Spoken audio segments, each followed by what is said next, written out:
Inaugurata la nuova palazzina per i pazienti psichiatrici all'ospedale di Lavagna, da domani inizieranno i trasferimenti. L'opera sblocca il piano di riassetto ospedaliero dell'ASL 4. La peggiore schiavitù è quella del proprio ego, così il Papa ha commentato in udienza generale il terzo comandamento contenuto nel Decalogo dedicato al giorno del riposo. Opportunità di servizio civile per i giovani dai 18 ai 29 anni, 2 giornate di Open Day all'Ufficio Informa Giovani di Chiavari, illustrati i progetti attivati sul territorio.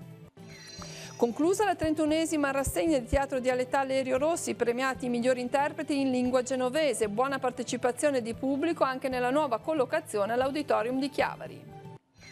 Rientrati a Chiavari con la Coppa Campioni, gli atleti della canoa polo vittoriosi a Nottingham nella finalissima con il Liverpool. Ora attendono il sogno, un campo da gioco regolamentare.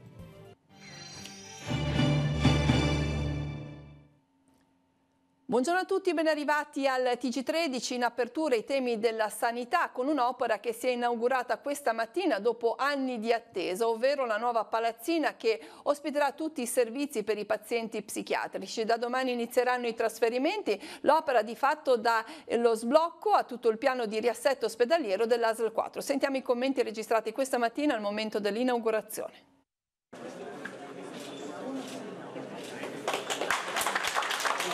Oggi per noi questa giornata assume un significato particolarmente speciale perché finalmente mettiamo la parola fine ad una vicenda complessa che è iniziata nel lontano 2011 e che ci permette oggi di consegnare ai nostri assistiti una nuova struttura che ospiterà le attività dell'SPDC, quindi servizi psichiatrici di diagnosi cura, tutte le attività della salute mentale delle dipendenze, ma anche tutte le attività ambulatoriali dell'azienda. E questo spostamento in realtà darà il via a tutta una serie di percorsi di riorganizzazione aziendali e mi riferisco in particolare all'ampliamento del pronto soccorso e contestualmente il trasferimento degli ambulatori ospedalieri permetterà l'avvio immediato del cantiere della cistoscopia che è ovviamente propedeutico e indispensabile al trasferimento dell'urologia che come prevede la norma deve essere collocata all'interno dell'ospedale sede di Dea.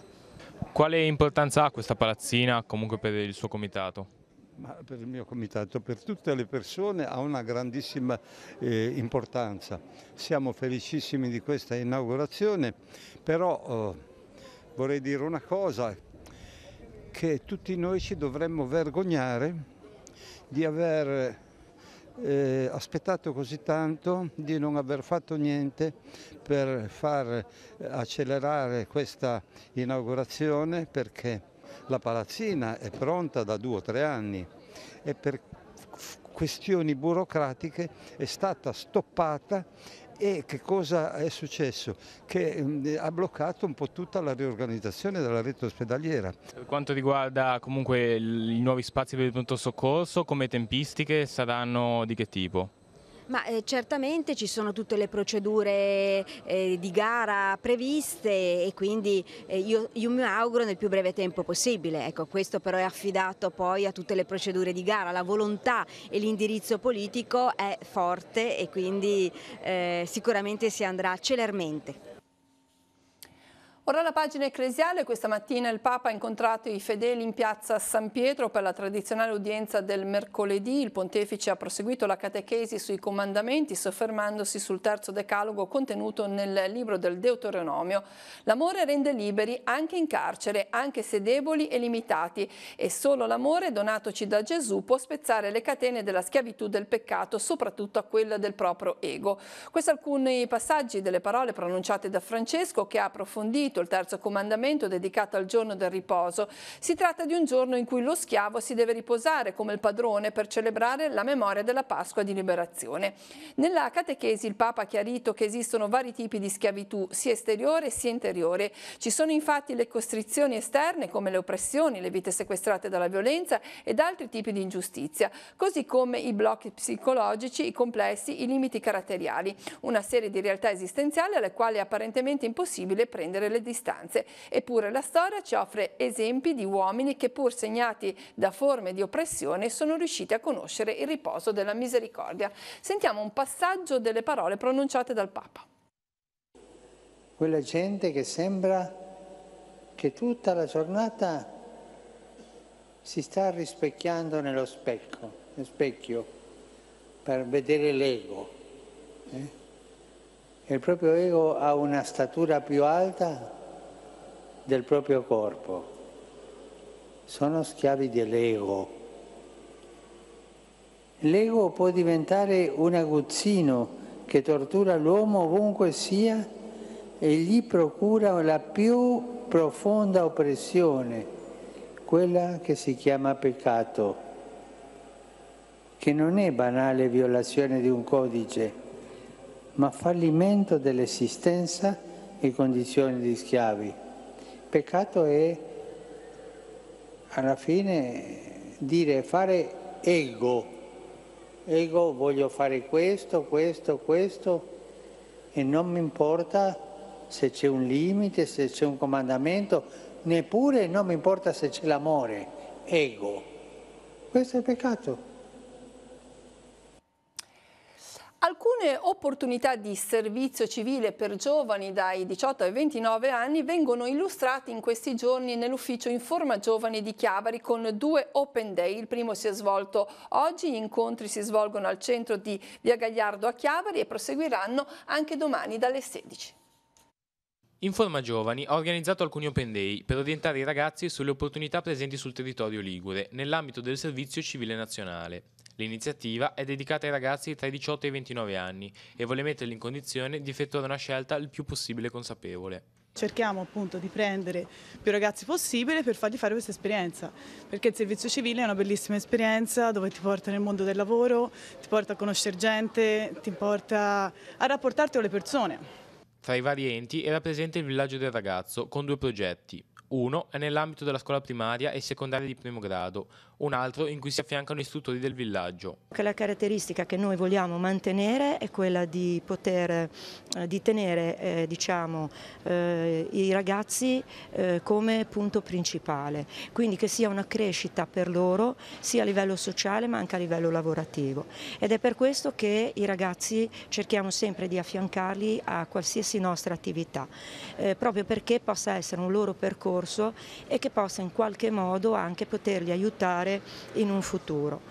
Molti ragazzi provenienti da esperienze diverse stanno visitando il centro per informarsi meglio riguardo al servizio civile e per conoscere i diversi progetti che offre il territorio. Allora, io ho 28 anni e mi sono interessato al servizio civile perché esco da un'esperienza lavorativa tra scuole e tutoraggio e ho sentito appunto della possibilità di fare questo servizio civile al Villaggio dei Ragazzi, sono venuto a prendere informazioni. Io ho 19 anni, mi sono appena diplomata, lunedì inizierò l'università, farò giurisprudenza e ho fatto una scuola che comunque è molto basata sul sociale, ho fatto le scienze umane e mi piacerebbe comunque approfondire questo percorso, soprattutto perché ho fatto peer education e ho fatto varie alternanze scuole-lavoro con i ragazzi disabili e anziani e mi piacerebbe comunque continuare questo percorso. Con una grande festa conclusiva è calato il sipario sulla 31esima rassegna di teatro in dialetto Elio Rossi. Anche nella nuova location all'Auditorium San Francesco di Chiavari le commedie hanno avuto un buon seguito di pubblico. Soddisfatti gli organizzatori dell'Associazione Culturale Castello de Ciave che nella cerimonia di chiusura hanno assegnato i premi alle migliori performance. Che stagione è stata? Ma intanto abbiamo fatto una bella scoperta perché come tutti gli anni cerchiamo di rinnovarci e abbiamo avuto 2 compagnie nuove, una addirittura fuori dai confini amministrativi liguri perché veniva da Arquata Scrivia, dove anche loro hanno una bella parlata genovese, e un'altra di Sant'Olcese, e queste sono state 2 novità interessanti. I premiati sono sempre tanti. I premiati, quest'anno forse qualcuno di meno, no, ma comunque sono tutti meritevoli, premi classici, miglior attore, attrice, caratterista, regia, compagnia e testi anche. Premiati come la migliore compagnia, dunque vuol dire che a San Fruttuovo si parla bene genovese? Sì, intanto si parla bene genovese e a questo premio siamo abbastanza abbonati perché anche l'anno scorso abbiamo vinto come la migliore compagnia. Vincere come migliore compagnia vuol dire che c'è un'amalgama, che c'è un lavoro di tutti e quindi useneso parlano bene tutti quanti, o quasi tutti insomma. Anche quest'anno mi fa tanto piacere, avevi vinto un premio come migliore attrice insieme a Irene Pareti che ho come allenare ritardataria proprio. siamo due, oltre che essere due attrici, siamo due amiche, ne fa piacere aver vinto questo premio insieme, anche se il premio l'è vinto da tutta la compagnia, per quando si vinse in premio, è un premio collettivo che vinsiamo tutti. Ma li ha meglio a Rimini? Forse sì, per tutto quello che le è successo forse sì. Una commedia divertentissima, le dà Loredana Conte, che è trentina, e noi abbiamo trovato in genese, perché forse il genese sappiamo molto, con anche qua parte qualcosa, ma qua mentalità di Trentino e si siamo trovati benissimo. Ma in comune o parli il genese? Non si parla il genese in comune, poi non parlo che è meglio. Allora dobbiamo bastare un saluto a tutti i chiavaresi. E buonasera a tutti e signoria. Prosegue la lotta alla mosca olearia. Nelle zone costiere dove l'infestazione è attiva è consigliato un secondo trattamento con prodotti larvicidi. Dovranno astenersi coloro che lo hanno effettuato la settimana scorsa. Nelle zone del primo entroterra, alle quote entro i 100 metri sul livello del mare, è consigliato un trattamento con prodotti larvicidi. Per tutte le zone del primo entroterra a quote superiori ai 100 metri sul livello del mare, l'infestazione attiva risulta in aumento ma ancora sotto soglia. Pertanto è possibile astenersi per questa settimana dai trattamenti, ma prepararsi ad un trattamento previa consultazione del comunicato appunto della prossima settimana. Analogo è l'indicazione per quanto riguarda le zone della Val Graveia, della Val Fontana Buona e di Mezzanico. Ora sfogliamo le pagine dei quotidiani insieme a Marco Revello, poi ci ritroviamo con tutte le altre notizie e lo sport. Fame da morire, questo è il titolo di Avvenire con questa foto eloquente. ONU, crescono a 821 milioni le persone a rischio, nel 2017 più 17 milioni. La siccità, gli eventi climatici estremi e le guerre annullano i progressi che si erano registrati negli anni scorsi. Il presidente ungherese Orban sotto accusa ma non apre i confini, sanzioni al voto nell'Unione Europea. E poi ancora le Torri Gemelle, il 17° anniversario, 11 settembre, la semplicità del male in un video per caso. Pensioni dai 62 anni, la Lega si porta avanti, manovra con le aperture domenicali, meno occupazione, più chiusure.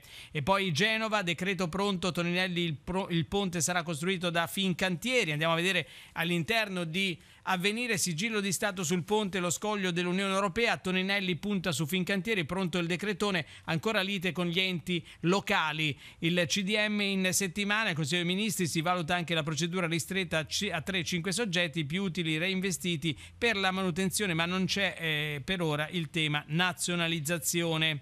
Andiamo sul secolo XIX, sempre sul ponte, pronto il decreto Genova, Mattotti e Bucci dal governo dicono ascoltate anche noi, governatore e sindaco no ai conflitti o si può vanificare il lavoro fatto, Rixi serve unità, dal governo i fondi per l'ampliamento di Fincantieri, intanto slittano i tempi per la revoca alla concessione di autostrade.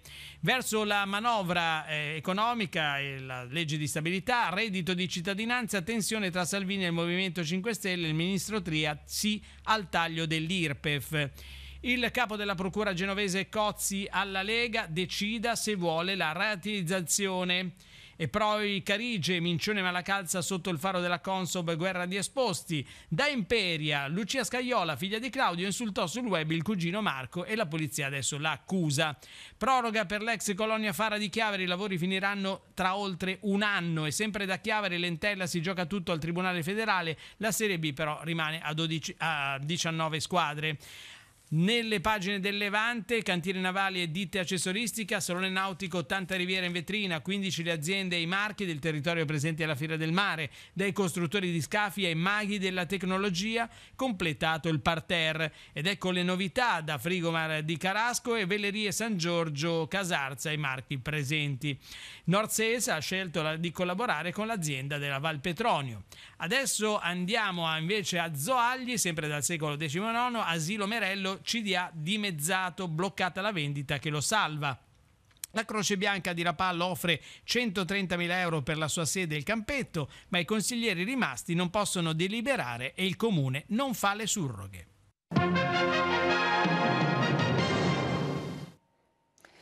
Ora le notizie dalla redazione, per noi oggi Giacomo Rizzi. Grazie Cristina, dalla redazione abbiamo due aggiornamenti.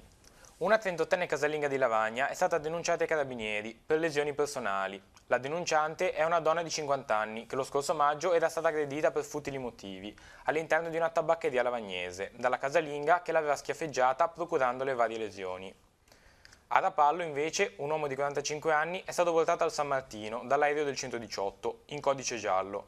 L'uomo ha riportato alcuni traumi agli arti a seguito di una caduta di calcinacci. L'incidente è avvenuto questa mattina intorno alle 11. Dalla redazione è tutto. Grazie, apriamo ora la pagina sportiva, andiamo subito sul nostro sito internet teleradiopace.com. Questa mattina ci sono stati i sorteggi per quanto riguarda il campionato di Lega Pro e la Virtus Entella è stata inserita nel girone A con Juventus U23, Pro Vercelli e Albissola. L'elenco completo del girone A vede anche in campo Alessandria, Arezzo, Arzacchena, Carrarese, Cuneo, Gozzano, Lucchese, Novara, Olbia, Piacenza, Pisa, Pistoiese, Pontedera, Pro Patria, Pro Piacenza, Pro Vercelli, Robur, Siena e Virtus Entella, appunto, come abbiamo detto. La canoa polo sono rientrati a Chiavari dopo lo storico traguardo raggiunto a Nottingham, gli atleti chiavaresi protagonisti della vittoria in Champions League. La squadra, allenata da Luca Bellini, che per un soffio aveva mancato lo scudetto, si è rifatta in Europa, vincendo tutte le gare e battendo in finale il Liverpool per 3-2. La rete della vittoria nell'ultimo minuto di gioco porta proprio la firma dell'allenatore capitano della squadra che abbiamo intervistato. Che cosa hai pensato quando mancavano pochi secondi al fischio finale, un pareggio che non vi aspettavate e hai visto la porta vuota? Niente, di tirare è un tiro che avrò fatto 1 miliardo di volte in allenamento, quindi ero abbastanza tranquillo di metterlo dentro. Ci speravi, ci sei riuscito. Questo ha significato per voi la conquista di un obiettivo che mancava da un po'. Sì, esatto, no, soprattutto quello ovviamente era il momento. La Coppa Campioni era un torneo a cui ambivamo da anni, ci siamo sempre girati intorno e ci siamo sempre andati vicino. Purtroppo non eravamo mai riusciti a portarla a Chiavari, adesso ce l'abbiamo fatta, quindi siamo contentissimi. Com'è stato il cammino in queste fasi finali? Ma il cammino è stato netto, abbiamo incontrato squadre assolutamente di livello. L'anno scorso lo scudetto, quest'anno è mancato poco anche per la doppietta, si continua a lavorare, ad allenarsi per raggiungere questo che rimane l'obiettivo finale per una squadra che ha vinto tanto. Sì, sicuramente quest'anno abbiamo vinto la Coppa Italia, purtroppo abbiamo perso la finale scudetto solamente al secondo tempo supplementare di Golden Goal, però siamo riusciti appunto a portare a casa questo traguardo che mancava. Ora sicuramente prenderemo un po' di pausa e poi inizieremo a lavorare per la prossima stagione. Esiste anche un sogno che riguarda tutto il territorio? Sì, assolutamente, adesso riposo meritato e dopodiché cercheremo di lavorare anche su quello, trovare un campo in casa dove si possa giocare, dove possa venire il nostro pubblico a vederci è una cosa che manca ormai secondo me da troppi anni, quindi vedremo di lavorare con l'amministrazione, con chi di dovere per riuscire a trovare una soluzione intelligente.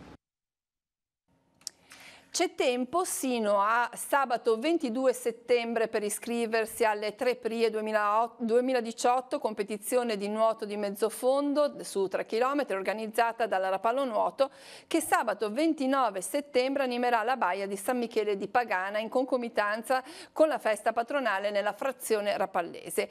Il vincitore si aggiudicherà la coppa. L'iscrizione va effettuata tramite la procedura online sul sito della Rapallo Nuoto. In programma anche 2 gare amatoriali. Per partecipare a questa sarà sufficiente iscriversi direttamente in loco sulla spiaggia di San Michele di Pagana. E con questa notizia si conclude il nostro telegiornale. L'informazione torna questa sera alle 19:15, alle 20:30 e alle 22:45 con Tigullio Oggi. Grazie a tutti dell'attenzione e buon proseguimento di giornata.